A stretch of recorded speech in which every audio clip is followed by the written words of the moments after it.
تو بہت سنجیدہ، ہم تو بہت سیریس ہیں، ہمارے اوپر ایک رسپانسبلٹی ہے، لوگوں نے ہمیں ووٹ دیا ہے، لیکن اس کے باوجود بھی سب سے ظلم جبر ہمارے ساتھ ہو رہا ہے۔ ہم تو یہی کہہ رہے ہیں کہ یہ مزید اس طرح پاکستان نہیں چل سکتا کہ آپ نے ہمارے اوپر دہشت گردی کی FIR بھی کر دی، آپ نے بغیر ضمانتوں کے ہمیں کورٹ کے اندر اس میں جیلوں کے اندر بھی رکھا ہوا ہے بوگس کیسز میں، اس کے بعد آپ نے ہمارے نہتے لوگوں کے اوپر گولی بھی چلا دی، ہمارے 12 لوگ بھی شہید ہو ابھی گئے۔ آپ کو امید ہے کہ جو بات چیت ہونے جا رہی ہے؟ نہیں، میرا صرف مطلب یہ کہ اس کے باوجود بھی ہم ڈائیلاگ کر رہے ہیں تو پاکستان تحریک انصاف نے کا تو کوئی ذاتی مفاد نہیں ہے۔ اگر ہم کہہ رہے ہیں کہ ہمارا الیکشن چوری ہوا ہے تو یہ ذاتی جھگڑا تو نہیں ہے۔ ڈی چوک پہ جب پیسفل پروٹیسٹر پاکستان کا ترانہ پڑھ رہے تھے تو وہ کوئی دہشت گرد تو نہیں تھے نا، تو اس لیے ہم تو مذاکرات میں بہت سنجیدہ ہیں۔ اب حکومت کو چاہیے کہ میچورٹی کا مظاہرہ کرے اور ڈائیلاگ کا کوئی پازیٹیو جو ہے اس کے اوپر بات چیت ہونی چاہیے اور آگے بڑھنا چاہیے۔ تو بہت سنجیدہ، ہم تو بہت سیریس ہیں، ہمارے اوپر ایک رسپانسبلٹی ہے، لوگوں نے ہمیں ووٹ دیا ہے، لیکن اس کے باوجود بھی سب سے ظلم جبر ہمارے ساتھ ہو رہا ہے۔ ہم تو یہی کہہ رہے ہیں کہ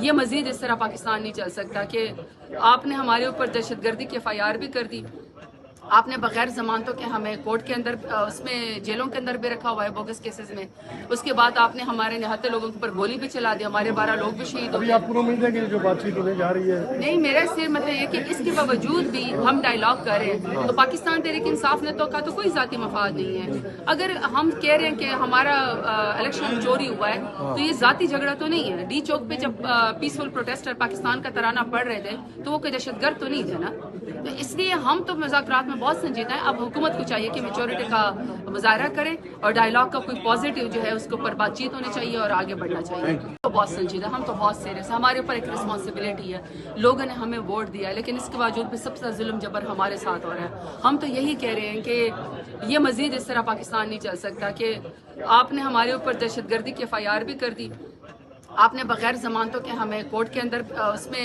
جیلوں کے اندر بھی رکھا ہوا ہے بوگس کیسز میں، اس کے بعد آپ نے ہمارے نہتے لوگوں کے اوپر گولی بھی چلا دی، ہمارے 12 لوگ بھی شہید ہو ابھی گئے۔ آپ کو امید ہے کہ جو بات چیت ہونے جا رہی ہے؟ نہیں، میرا صرف مطلب یہ کہ اس کے باوجود بھی ہم ڈائیلاگ کر رہے ہیں تو پاکستان تحریک انصاف نے کا تو کوئی ذاتی مفاد نہیں ہے۔ اگر ہم کہہ رہے ہیں کہ ہمارا الیکشن چوری ہوا ہے تو یہ ذاتی جھگڑا تو نہیں ہے۔ ڈی چوک پہ جب پیسفل پروٹیسٹر پاکستان کا ترانہ پڑھ رہے تھے تو وہ کوئی دہشت گرد تو نہیں تھے نا، تو اس لیے ہم تو مذاکرات میں بہت سنجیدہ ہیں۔ اب حکومت کو چاہیے کہ میچورٹی کا مظاہرہ کرے اور ڈائیلاگ کا کوئی پازیٹیو جو ہے اس کے اوپر بات چیت ہونی چاہیے اور آگے بڑھنا چاہیے۔